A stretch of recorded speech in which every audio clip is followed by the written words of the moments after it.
Hey everybody, Alex Wooten. Sorry. It's definitely becoming more fall-like in this area. The pollens are still doing what pollens do, which is try to kill all of us, it seems. But this is Coffee and a Word this morning. And I am glad to be able to share this time with you. All right, I'm going to be honest. How many of you actually don't fold your socks together? You just have a basket or a drawer and it's just individual socks. You know what I'm talking about. You know it. That sad little pile of misfits that keeps growing with every single load of laundry. Each one of them has some sort of a twin somewhere, but apparently the dryer itself has its own version of the Hunger Games every time you do laundry. I've got one sock. It's a Ghostbusters sock. Bright neon green with the ghost symbol and everything. And its twin has been missing for about 6 months. And I don't understand it. I don't get it. I have looked everywhere. Now I just seem to wear it with a Ninja Turtle sock that's a similar color. Because I've checked under the washer. I've checked behind the dryer. Inside pant legs. That weird space that in the machine where things can get wedged and just go to die. Nothing. It's just gone.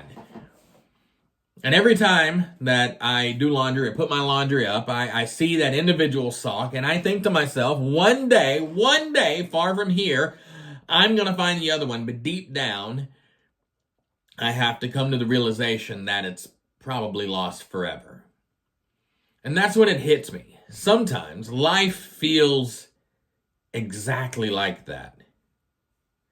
We all have those seasons when something feels as though it's missing. Maybe you're missing a little bit of peace. Maybe you're stuck and you're missing your purpose. Maybe that spark you used to have that had your faith feel alive, that joy, maybe you're missing that at that moment. You're still showing up, you're still doing the right things, but inside your soul is almost missing the yin to your yang. That other half, that connection. No matter how hard you try, no matter what you were doing in that moment, in that life, something's off. In Luke chapter 15, Jesus tells us 3 separate stories that all start the same way.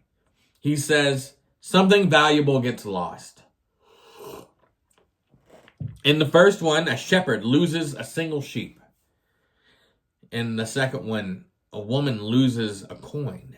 And in the third one, a father loses a son. But what makes these stories so powerful isn't what's lost, it's what the owner then does next. The shepherd doesn't shrug and say, 99 out of 100, those are good odds, which in most things, that's not bad. And the woman doesn't sit there and go, well, I still have 9 coins, so rent's paid, dinner's paid. And the father doesn't lock the door and move on. No, each of them searches, they wait, and they hope. Jesus says the shepherd leaves the 99 to find that one that's missing. The woman then lights a lamp and sweeps the entire house over to find that coin. And the father runs to meet the son the second he sees him on the horizon. I've reread that a few times. The other two, they're seeking, they're searching, I get that, but I reread that a few times, and based on the reading and based on like how the Greek is verbed, the father was essentially sitting on his porch waiting for his son to come back. We don't know exactly how much time has passed. Enough for him to take his entire inheritance, go off, waste it all, and then come to the conclusion after he's fighting for food from the pigs that he needs to go home. But the father was waiting and watching. That's kind of like Jesus is saying to us, you may lose sight of God sometimes, but God never loses sight of you. He never stops looking for you.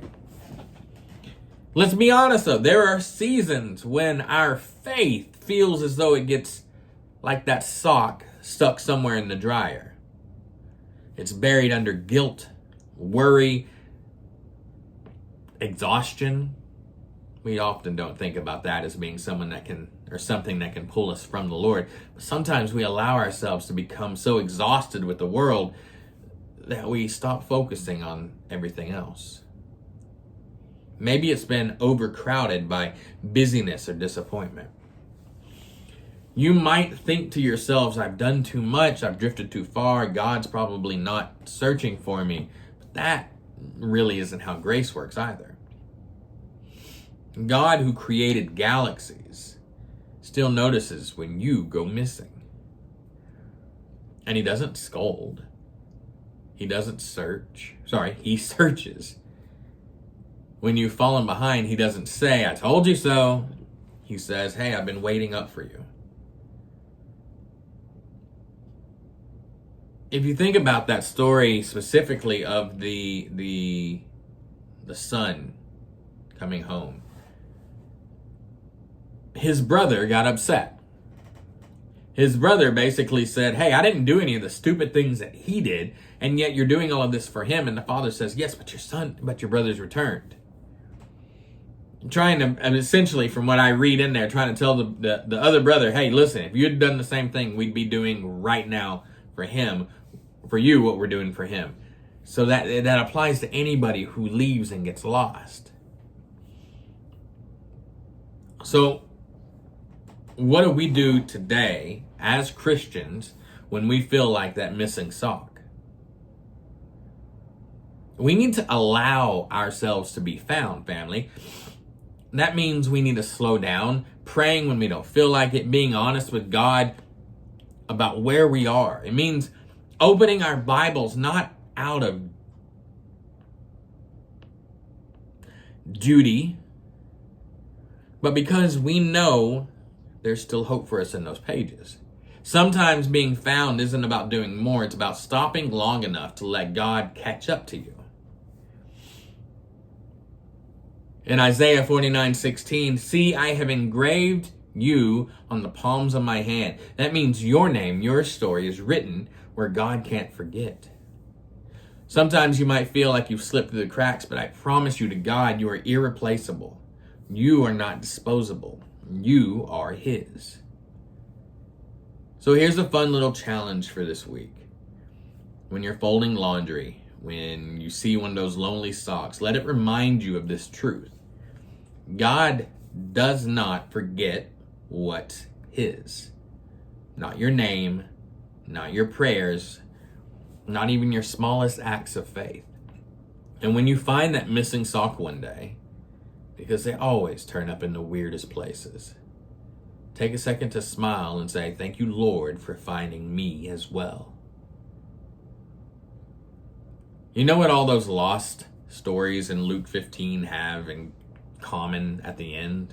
Not only do they start with something valuable being lost in the beginning, in the end, they all end with joy and celebration. The shepherd throws a party. The woman calls her friends. The father throws a party, kills the fatted calf. Why? Because something valuable was found. And that is worth celebrating.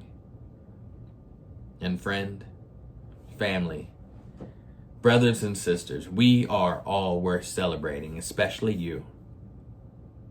So don't give up when life seems to feel like laundry day that never ends. God isn't done searching. When you're finally found, and when you finally realize that you've been found all along, heaven rejoices. For the Lily's Chapel Church of Christ, I'm Alex Wooten. If you need anything, let us know. Reach out. God bless.